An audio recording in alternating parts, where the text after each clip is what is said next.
तो आज तारीख 23/7/21, टॉपिक है इंटरफेरेंस ऑफ द लाइट। उसमें हम लोगों को एम्पलीट्यूड और इंटेंसिटी के बीच में रिलेशन निकालना है। हम पिछले वाले टॉपिक में बता चुके हैं कि इंटेंसिटी आई जो है उसके लिए रिलेशन होता है I = 2 pi n² a² rho into V, और उसके आधार पर उस दिन न्यूमेरिकल भी निकलवाया था एक। तो देखो ये फार्मूला रिजल्टिंग एम्पलीट्यूड के लिए आया था, परिणामी तरंग के आयाम के लिए a = 2a cos φ/2। दोनों तरफ स्क्वायर कर दें तो a² बराबर आ जाएगा 4a² cos² φ/2। क्योंकि एम्पलीट्यूड का जो स्क्वायर है वो डायरेक्टली प्रोपोर्शनल टू किसके होता है, इंटेंसिटी के, इसीलिए इसको हम a² को I के बराबर लिख लेंगे, है ना। वैसे यही वाला जो फार्मूला है डिक्टो ये NCERT में है। तो इंटेंसिटी बराबर होता है 4a² cos² φ/2। φ is the phase difference between the two interfering wave, है ना। यदि इस फार्मूले को पूरे को ही यदि आप इंटेंसिटी के टर्म में निकालें तो आप लिखेंगे इसको a² को I1 को सॉल्व करें तो I1 बराबर लिखा जाएगा k a², k constant of proportionality है। इसी तरह से I2 बराबर k इंटू a², और I बराबर क्या लिखेंगे k into capital A²। k यहाँ पर कांस्टेंट ऑफ प्रोपोर्शनैलिटी है।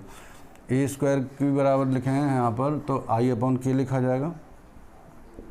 स्मॉल a² के बराबर लिखेंगे तो लिखा जाएगा I1/k cos² φ/2, है ना। ये हो जाएगा तो k से ये k कट जाएगा आपका, तो I बराबर आ जाएगा हमारे पास I1 cos² φ/2। 4 यहाँ पर टर्म लगा सकते हैं, 4I0 cos² φ/2, ठीक है। तो ये इंटेंसिटी में रिलेशन आ जाएगा।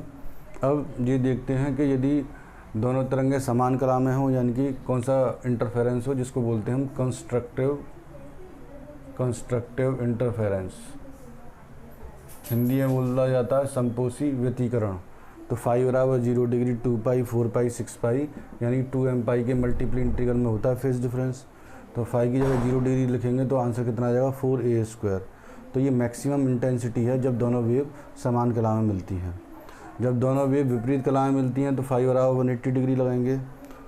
विपरीत कला का मतलब मैं पहले ही बता चुका हूँ कि एक वेव का जो क्रस्ट है यानी कि इसको श्रृंग बोलते हैं, और दूसरी वेव का जो गर्त है जिसको आप ट्रफ बोलते हैं, वो एक दूसरे के साथ ओवरलैप करें तो दोनों वेव एक दूसरे के साथ अपोजिट फेज में होती हैं। रिलेशन से I बराबर 0 हो जाएगा, ये मिनिमम इंटेंसिटी होती है। तो इसीलिए इस आधार पर हम यही बता सकते हैं, जब तरंगाग्र के बारे में बताया जाता था पिछले प्रकाश की प्रकृति वाले चैप्टर में, कि जब हम किसी तरंगाग्र पर इस तरह से माध्यम के कण लेते हैं तो यहाँ से नई द्वितीयक तरंगिका निकलती हैं, जैसे हमने बताया पिछले लेक्चर में। और यहाँ पर जो एनवलप खींचा जाता है, जिसको आप स्पर्श रेखा कहते हैं हिंदी में, वो एनवलप जो है वो अगले वाले वेव फ्रंट को या अगले वाले तरंगाग्र को बताता है। तो वहाँ क्वेश्चन अराइज होता है कि वेव ऑप्टिक्स जो है वो आगे वाले स्पर्श रेखा को ही मानती है या एनवलप को, या जो स्पर्श रेखा है उसको मानती है। पीछे वाली भी तो स्पर्श रेखा खींची जा सकती है, इसको क्यों नहीं मानती वेव ऑप्टिक्स? तो उसका कारण यह है कि तरंग तो आगे की तरफ चल रही है, इस तरह से रे हमेशा आगे की तरफ बढ़ती है। और यदि आप पीछे वाला वेव एनवलप को कंसीडर करें तो वेव के आगे बढ़ने और तरंगाग्र के पीछे वाले हिस्से के बीच में एंगल कितना बनेगा, 180 डिग्री। और जब आप 180 डिग्री लगाएंगे तो इंटेंसिटी क्या हो जाएगी, 0। तो इसका मतलब यदि पीछे वाले एनवलप को हम कंसीडर करें तो पीछे लाइट की इंटेंसिटी 0 होती है, और जब लाइट की इंटेंसिटी 0 होती है तो हमें ये समझ में आ गया कि हमेशा प्रकाश जो है वो आगे की दिशा में संचरित होता है, पीछे संचरित नहीं होता। क्योंकि जब वेव किसी मीडियम में प्रोपोगेट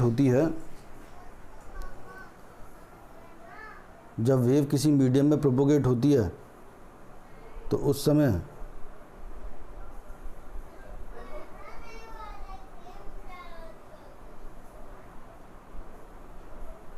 समय जो लाइट सोर्स है वो किसी न किसी ओपेक सरफेस पर रखा हुआ होता है। जैसे ये दीवार है तो दीवार कोई ओपेक सरफेस या अपारदर्शी वस्तु हो गई। अब यहीं पर आप बल्ब लगाते हैं तो अपारदर्शी चीज़ों से तो पीछे लाइट पास नहीं होती है, हमेशा आगे की तरफ संचरित होती है, इसीलिए उस दौरान φ बराबर 180 डिग्री लग जाएगा। ठीक है, तो इस तरह से हम संपोषी और विनाशी व्यतिकरण, जिसको आप हिंदी में यहाँ पर इसको डिस्ट्रक्टिव डिस्ट्रक्टिव इंटरफेरेंस बोलेंगे, है ना। अब ये देखें एग्जाम्पल के दो प्रकाश की तरंगें हैं जिनके आयामों का अनुपात 4:3 है, 4:3 है। तो उनकी तीव्रताओं में यानी I1 और I2 का रेशियो बताना है आपको। दूसरा बताना है कि I max और I minimum का रेशियो क्या होगा। तो I1/I2 बराबर पहले वाले टॉपिक में भी बता चुके हैं A1² A1 की वैल्यू है 4 का स्क्वायर 16 और A2 यानी 3 का square 9। I max I minimum बताएंगे तो A1 + A2 का होल स्क्वायर, और मिनिमम के लिए दोनों आयाम जो है वो घट जाते हैं A1 - A2। तो आप 4 + 3 यानी कि 7 का स्क्वायर 49 हो गया, 4 में से 3 गया 1 का स्क्वायर यानी कि 1 आ जाएगा। तो यहाँ पर इंटेंसिटी जो है कंस्ट्रक्टिव इंटरफेरेंस में 49 टाइम्स बढ़ जाती है इस क्वेश्चन में, और डिस्ट्रक्टिव इंटरफेरेंस में जहाँ पर अंधेरा मिलता है या जहाँ पर तरंग का विस्थापन 0 होता है, 0 होता है, वहाँ पर इंटेंसिटी जो है वो लगभग 0 के बराबर मिलती है। बात क्लियर हुई यहाँ तक। अब एक NCERT का न्यूमेरिकल देखिए, NCERT की एक्सरसाइज का न्यूमेरिकल है। अब ये आप देख लेना एक्सरसाइज में, वो शायद चौथा या पांचवा न्यूमेरिकल होगा। मैं इंग्लिश में बोल रहा हूँ, फिर हिंदी में इसका मतलब समझा दूंगा मैं आपको कि इन यंग डबल स्लिट एक्सपेरिमेंट, ये यंग डबल स्लिट एक्सपेरिमेंट आगे वाले टॉपिक में हम लोगों को पढ़ना है। तो in Young double slit experiment using monochromatic light of wavelength lambda, the intensity of the light at a point on the screen where part difference is lambda is K unit. तो हमारे पास में पार्ट डिफरेंस डेल्टा जो है वो कितना है हमारे पास lambda, और इंटेंसिटी कितनी दे रखी है, के यूनिट दे रखी है। अब find out the intensity of light at point where the part difference is λ/3। अब ये दूसरा कंडीशन आ गया है ना। यदि हमारे पास में सेकंड केस में क्या कहा गया है कि if part difference is λ/3 then find out the intensity of the resulting wave. Hindi में बोल रहे हैं दो प्रकाश की तरंगें जिनके बीच में पथांतर लैम्डा का है, तो उनकी इंटेंसिटी उस दौरान के यूनिट है। जब पथांतर λ/3 हो जाए तो इंटेंसिटी का क्या रेशियो होगा, देखो सॉल्यूशन में। तो सॉल्यूशन में देखें ये NCERT का न्यूमेरिकल है बच्चों। तो फॉर्मूला पहले तो हम फार्मूला कौन सा यूज़ करेंगे ये याद कर लें। तो I बराबर फार्मूला होता है I0 cos स्क्वायर 5/2। अभी थोड़ी देर पहले मैंने बताया था, वहाँ पर I1 लिखा था बस। I0 हमारे पास में ओरिजिनल वेव की इंटेंसिटी है, I जो है वो रिजल्टिंग वेव की इंटेंसिटी है, 5 फेज डिफरेंस है दोनों के बीच में। तो फार्मूले में 5 लगेगा। तो 5 लगाने के लिए हम रिलेशन जानते हैं, डेल्टा बराबर होता है λ/2π इंटू डेल्टा 5। पथांतर और कलांतर के बीच में रिलेशन डेल्टा बराबर λ/2π इंटू डेल्टा 5। डेल्टा की वैल्यू लैम्डा है, λ/2π इंटू डेल्टा 5। लैम्डा से लैम्डा कट जाएगा तो डेल्टा 5 बराबर क्या लिखा जाएगा 2π।